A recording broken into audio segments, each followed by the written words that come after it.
Charles est un entrepreneur honnête. Pendant des années, il travaille avec acharnement et met de l'argent de côté pour se garantir une retraite paisible. Mais lors d'une visite à la banque, il s'aperçoit que ses comptes sont quasiment vides, alors qu'il devrait y avoir des centaines de milliers d'euros. Face à une banque plus qu'opaque et à des accusations envers sa propre femme, cet homme brisé se bat pour comprendre ce qui est arrivé à ses économies. Vous écoutez Devoir d'enquête, la vie ruinée de Charles, première partie. Charles Bingler se sent seul, désespérément seul. Je crois qu'il se sent humilié parce que pour lui, il a été le pigeon. Je ne sais pas s'il arrivera vraiment à remonter la porte. Il survit, prisonnier de sa tristesse, dans sa propre maison. Parce que l'amour que j'avais pour mon mari, je crois que je ne l'aurai jamais plus. 31 ans de bonheur et 4 de calvaire.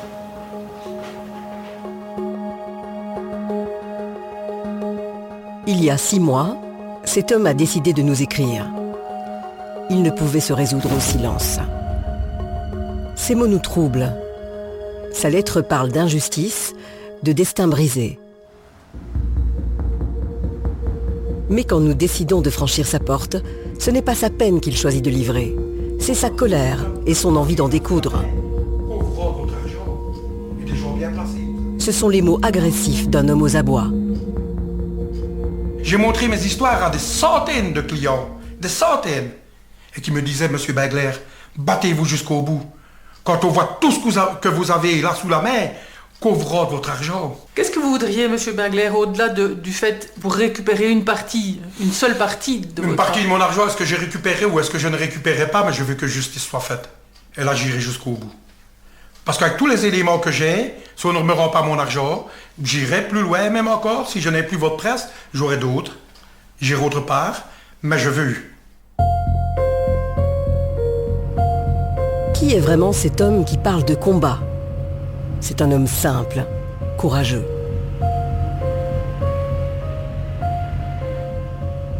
Quand mes parents faisaient les kermesses, bon, il y avait un petit carrousel, une petite pêche à canard, c'était des petits métiers dans ces années-là, vous comprenez. J'étais un très très mauvais élève, donc je voyais toutes les personnes qui étaient en même temps que nous à l'école défiler et me dépasser. Puis j'ai commencé à travailler alors, n'est-ce pas? Mais j'ai commencé à 13 ans et demi. Pour le boulot, là, j'étais vraiment repéré comme un bon ouvrier. C'était une fierté? Ah oui, pour moi, oui. Bien sûr. Charles Bingler est à l'époque analphabète, mais il est déterminé. Il va saisir sa chance, prendre des risques. Il emprunte de l'argent à la banque. Il devient vidangeur de fosses septiques. Son nom sur son camion, c'est enfin pour Charles être capable d'écrire en toutes lettres sa réussite. Dans les années où j'avais 13-14 ans, mon papa disait toujours « Oh ben, qu'est-ce que tu vas faire plus tard? T'as pas bien appris à l'école et tout. » Et j'aurais toujours été content de voir mon papa, après X années, qui aurait pu dire « Oh ben, l'Olédio, là, il s'en est bien sorti. Il s'en est bien sorti. » Charles pense qu'il n'y a pas de honte à demander à ses clients de noter eux-mêmes sur son carnet leur adresse pour établir ensuite une facture. Pour lui, l'honneur est ailleurs. Il s'agit de mettre sa famille à l'abri. Sans relâche, de client en client, il épargne en 20 ans près de 100 000 euros. Il peut être serein.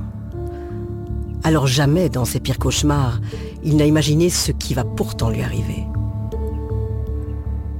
Mon épouse avait retiré 1 000 euros en 2004 à la Fortis. Et j'ai ma fille Nadia, c'est elle qui s'occupait de faire mes factures. Et alors elle a regardé mes clients qui m'ont payé et tout. Et puis elle dit, papa, quand est-ce que maman a retiré les 1 000 euros? Ben je dis, ça doit être vers le 11. Eh bien, il devrait être renseigné dans tes extraits. Et c'est cette opération-là qui n'est pas renseignée qui fait démarrer le toporose. Ce jour-là, l'homme qui pousse la porte de la banque, encore Fortis à l'époque, est inquiet. Sa femme est en visite chez une tante souffrante. Seul, face au banquier qui le reçoit, il est venu demander des comptes. ses comptes. Alors là, je demande l'état des lieux de mes livrets. Et là, il prend sa souris en main et il me dit, il reste 3 € sur un livret. Il en reste 9 sur le deuxième. Il en reste 23 sur le troisième et 28 ou 29 sur le quatrième. Je sonne à ma fille au secrétariat. Elle me dit, tu pleures, papa, qu'est-ce qui se passe? Je dis, voilà, j'ai mes comptes qui sont vides. Et je dis, on ne se réjouit être maman que jeudi ou vendredi. On me dit, monsieur Bengler, je crois qu'elle est passée hier avant au départ et qu'elle a retiré tout. Mon épouse avait vidé mes comptes le jour avant. Et là, j'en suis resté abasourdi. Il devait y avoir combien? Plus de 3,5 millions à ce moment-là, de francs belges. Je me suis mis à pleurer, je suis sorti de la banque. J'ai été déposé plainte contre mon épouse, ce qu'on m'avait conseillé à la banque.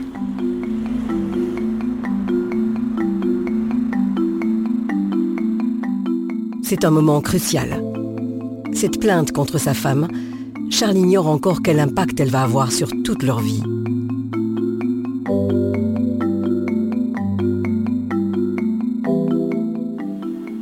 Tout s'est effondré pour lui.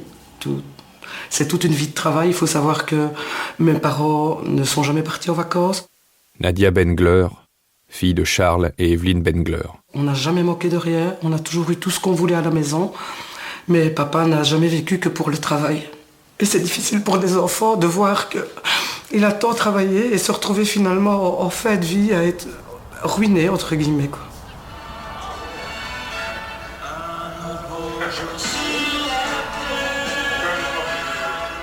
Le coup est rude. Charles Bengler se sent trahi par celle qui partage ses jours et ses nuits depuis 30 ans. Comment aurait-il pu soupçonner la femme de sa vie? Il revit leurs moments de fête, leur complicité et même leur première rencontre. Voilà, au bal, je vais la chercher pour danser, n'est-ce pas? Et puis, on danse 2, 3, 4 morceaux. Et puis voilà, en fin de soirée, on est sortis du bal ensemble. Et voilà, ça a démarré comme ça. J'étais quand même beau garçon à ce moment-là, je suppose, pour elle. Et voilà. C'était une très belle fille. Très belle.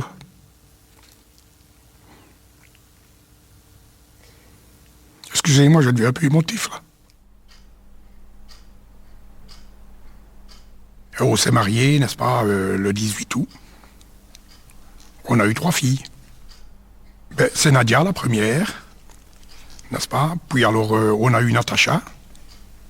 Et puis la troisième, Sabrina. On adorait faire la fête, on aurait eu tombé sur des gens, même en route ou quoi. Bon, mon épouse, on va remonter à la maison, on va faire un spaghetti, on ouvre une bouteille de vin, on ouvre une deuxième. On s'est retrouvés des fois à 16, 17 à la maison. C'était une bonne ambiance. Ah, vraiment, l'ambiance incroyable. Vraiment une bonne ambiance. Ah oui.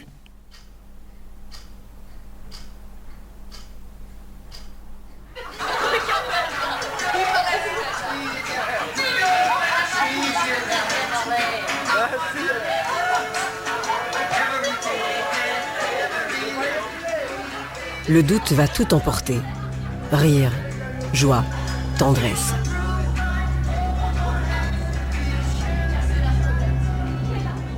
Charles Bengler ne sera plus jamais le même homme.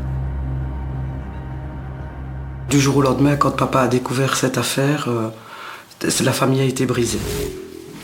Et puis le fait que maman ait été accusée aussi, je pense que ça a aussi brisé un peu leur couple. Même s'ils sont restés ensemble, on a bien vu qu'entre eux deux, ça n'a plus jamais été vraiment pareil.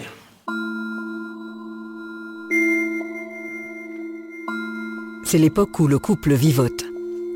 Notre collègue Léon Michaud va les accompagner pour un premier reportage. Il y a 10 ans, il prend le pouls d'un homme et d'une femme déjà à la dérive. Je suis allé très souvent chez eux. J'ai connu son épouse. Je pense que c'est une femme effacée, très attachée aux valeurs familiales par rapport à ses filles et aussi à son mari. Elle est là au milieu, elle fait à manger. J'ai pas l'impression qu'elle se rend exactement compte de ce qui se passe, si ce n'est que son mari est désespéré.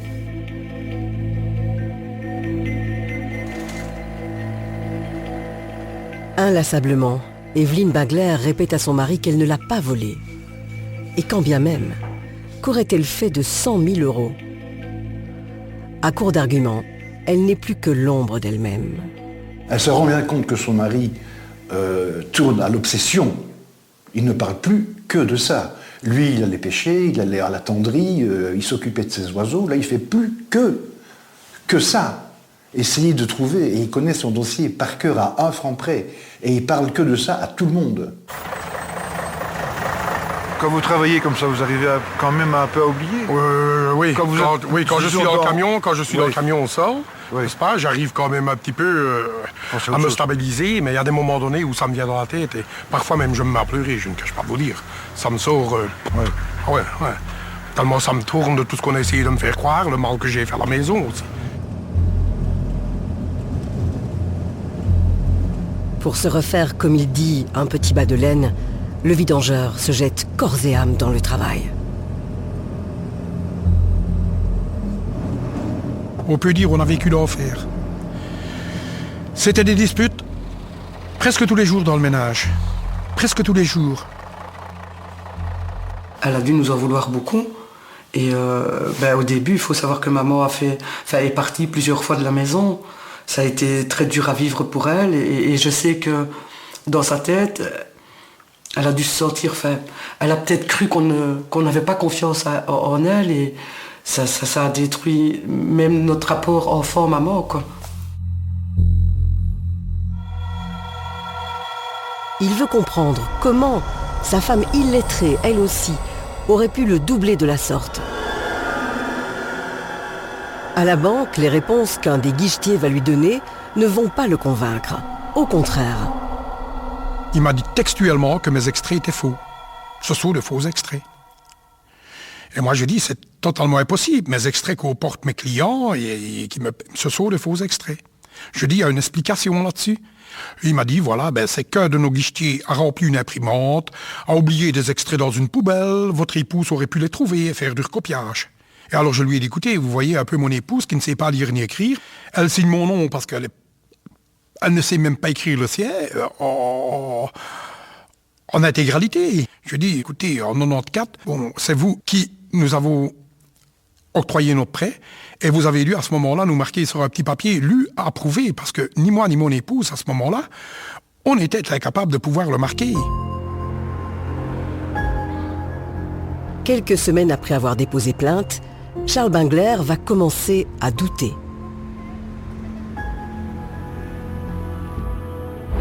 Pour lui, la clé de l'énigme se cache dans un extrait de compte que la police a déterminé être un faux.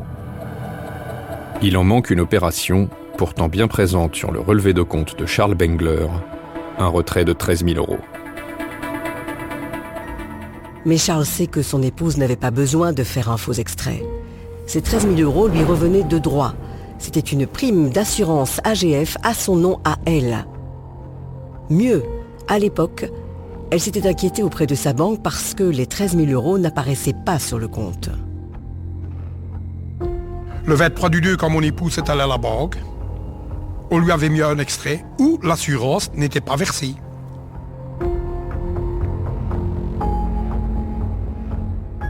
Elle avait devant lui appelé le courtier de l'assurance.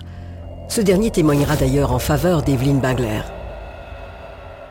Mon épouse sonne au courtier, le lendemain, le 24, et voilà ce qu'il dit.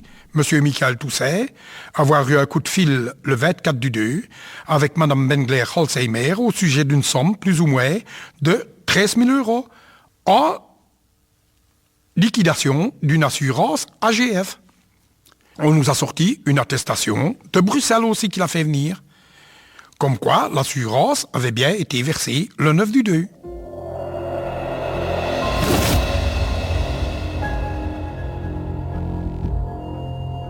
Forte de cette attestation, Evelyne Bingler réclamera son argent à la banque. On lui remettra les 13 000 € en main propre et surtout, un extrait corrigé.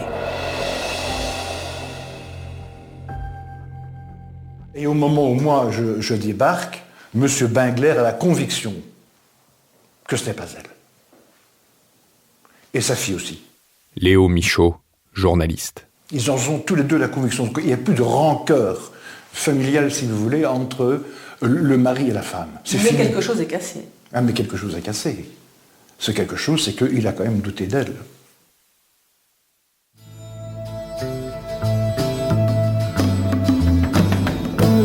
Vous venez d'écouter Devoir d'enquête. Si vous avez aimé ce podcast, vous pouvez vous abonner sur votre plateforme de podcast préférée et suivre Initial Studio sur les réseaux sociaux. Devoir d'enquête est un podcast d'Initial Studio, adapté du programme audiovisuel éponyme produit par la RTBF. Cet épisode a été réalisé par Sylvie Chevalier et Sophie Gillet. Production exécutive du podcast, Initial Studio. Production éditoriale, Sarah Koskiewicz et Mandy Lebourg, assistée de Cypriane Liger. Montage, Johanna Lalonde, avec la voix d'Emmanuel Rebinder.